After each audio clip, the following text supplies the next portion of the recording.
चाषींको पई बहुत बड़ खुशीर खबर बढ़िला धानर एमएसपी दर मोदी भाषण थिला डबल इंजिन डबल विकास सेथिपाई बोधे डबल इंजिन सरकार आसु आसु बढ़ाइले धानर एमएसपी दर उभय राज्य और केंद्र सरकार मिसिकी धानर एमएसपी दर 3100 टंका को वृद्धि करा जायछि। केंद्र सरकार 117 टंका और राज्य सरकार 800 टंका देबे बोली सूचना मिलिछि।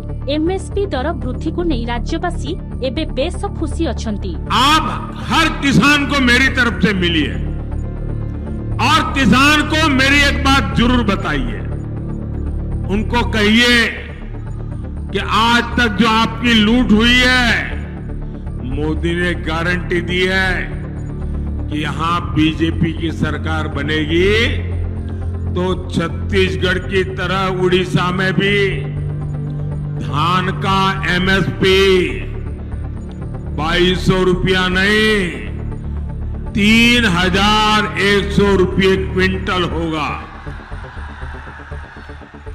ये 3100 रुपया वाली बात हर किसान को पहुंचाएंगे।